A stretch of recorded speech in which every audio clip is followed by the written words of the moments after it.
Supreme court ఒక తీర్పు ఇచ్చింది. అది ఏదైతే సుప్రీంకోర్టు ఏదైతే తీర్పు ఇచ్చిందో అది మెడికల్ విద్యార్థులకు అనుకూలంగానే ఇచ్చింది. కానీ మేము ఇంకా మాకు హెల్త్ మినిస్టర్ నుండి సరైన రెస్పాన్స్ వచ్చే వరకు ఈ ర్యాలీ ఇలానే కొనసాగిస్తాము. ఇప్పుడు ఏదైతే జరిగిందో అలాంటి ఇన్సిడెంట్ ఇంకోసారి పునరావృతం కాకుండా గవర్నమెంట్ ఖచ్చితంగా అన్ని దాన్ని బాధ్యతగా చేపట్టి అవన్నీ ఇంకోసారి రిపీట్ కాకుండా చూసుకోవాలి. అలానే మెడికల్ కాలేజ్లో మొత్తం మెడికల్ ఫీల్డ్లో సెక్యూరిటీని పెంచాలి. సెక్యూరిటీ ఫోర్స్ని పెంచినట్టయితే దీనివల్ల అనేక లాభాలు ఉన్నాయి. ఒకటి, రాష్ట్రంలో మరియు దేశంలో ఎంప్లాయ్మెంట్ని పెంచవచ్చు. ఇంకొకటి, వర్క్ ప్లేస్లో ముఖ్యంగా ఆడపిల్లలకి ఎక్కడైతే వర్క్ చేస్తున్నామో రక్షణ అనేది ఉంటుంది. ఈరోజు ఎవరైతే ఒక ఆడపిల్ల ఇంట్లో నుండి కాలు బయట పెట్టిందంటే తను ఎన్నో బాధ్యతలతో పెడుతుంది. అంత ధైర్యంగా, ఇంకా దట్టు మెడికల్ ఫీల్డ్లో తను రాణించాలి అనుకుందంటే ఎన్నో బాధ్యతలు, తనకు ఎంతో ఒక స్ట్రాంగ్ ఏంతో వస్తుంది. మరి ఈరోజు అలాంటి ఆడపిల్లలు ఖచ్చితంగా ప్రభుత్వం రక్షణ లాగా సెక్యూరిటీని ఖచ్చితంగా ఇంప్లిమెంట్ చేయాలి అని మేము దానికి డిమాండ్ చేస్తున్నాము. అది చేసే వరకు హెల్త్ మినిస్టర్ నుండి మాకు హెల్త్ డిపార్ట్మెంట్ నుంచి సరైన రెస్పాన్స్ వచ్చే వరకు కూడా ఈ నిరసన అలానే కంటిన్యూ చేస్తాము. సో గవర్నమెంట్ని వేడుకునేది అదే అండి. ప్రతి రాష్ట్రంలో కూడా, ఇది ఇప్పుడు రాష్ట్రానికి సంబంధించింది కాదు, ఇప్పుడు ఏదైతే ఇన్సిడెంట్ జరిగిందో మొత్తం దేశానికి సంబంధించింది. ఇలాంటిది ఇప్పుడు ఎన్నో కేసులు జరిగినాయి. నిర్భయ కానివ్వండి, అభయ కానివ్వండి, ప్రియాంక రెడ్డి కేసు కానివ్వండి, ఎన్నెన్ని కానివ్వండి. ఇది ఇంకొకసారి నిరసన ర్యాలీ ఎందుకు చేస్తున్నామంటే, ముఖ్యంగా గత 10 రోజుల కిందట కలకత్తాలో ఒక రెసిడెంట్ డాక్టర్పై జరిగినటువంటి అత్యాచారాన్ని నిరసిస్తూ దేశమంతటా కూడా ప్రపంచవ్యాప్తంగా నిరసన తెలియజేస్తున్నాము. అందులో భాగంగా ఏదైతే ఈ అత్యాచారానికి పాల్పడినరో వాళ్లకు ఇమ్మీడియట్గా శిక్ష విధించాలి. అది ఎలాంటిదంటే, మరొకరు అలాంటి నేరాన్ని పాల్పడడానికి భయపడేట్టుగా ఉండాలని మేమందరం కోరుకుంటున్నాము.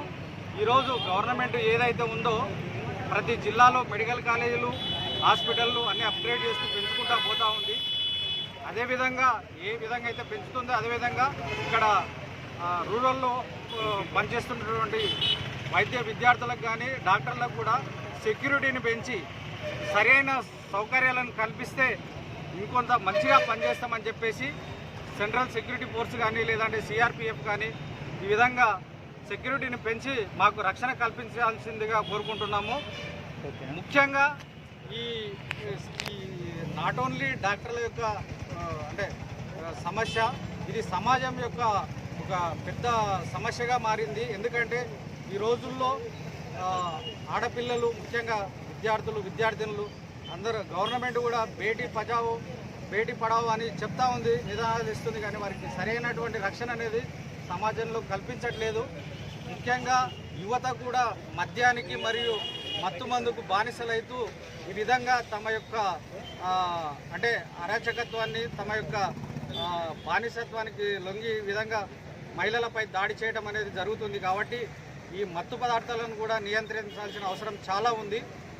ప్రతి ఒక్క తల్లిదండ్రులు కూడా తమ యొక్క పిల్లలను ముఖ్యంగా ఏ విధంగా అయితే బాలికలకు జాగ్రత్తలు చెప్తారో అదేవిధంగా తమ పిల్లలకు అంటే మగపిల్లలకు కూడా చిన్నప్పటి నుండే వాళ్ళు ఆడపిల్లలకు ఏ విధంగా రెస్పెక్ట్ ఇవ్వాలి, ఏ విధంగా చూసుకోవాలని తన యొక్క అక్క చెల్లెలుగా భావించి రెస్పెక్ట్ ఇస్తే ఈ సమాజంలో ఉన్నటువంటి ఇలాంటి రుగ్మతలు అనేది తగ్గుతాయని కోరుకుంటూ, ముఖ్యంగా గవర్నమెంట్ అనేది సరైన సౌకర్యాలు భద్రతను కల్పించాల్సిందిగా కోరుకుంటూ ఇమ్మీడియట్గా ఎవరైతే ఈ అత్యాచారానికి పాల్పడినటువంటి నిందితులు ఉన్నారో వాళ్లకు ఉరిశిక్ష కానీ లేదంటే ఇంకెటువంటి సివియర్గా తీవ్రమైన పనిష్మెంట్ ఇవ్వాల్సిందిగా కోరుకుంటూ ఈరోజు ఇక్కడ ఉన్నటువంటి నర్సింగ్ విద్యార్థులందరూ కూడా తమ యొక్క సంఘీభావాన్ని తెలియజేస్తూ క్యాండిల్ ర్యాలీ అనేది నిర్వహిస్తున్నాము.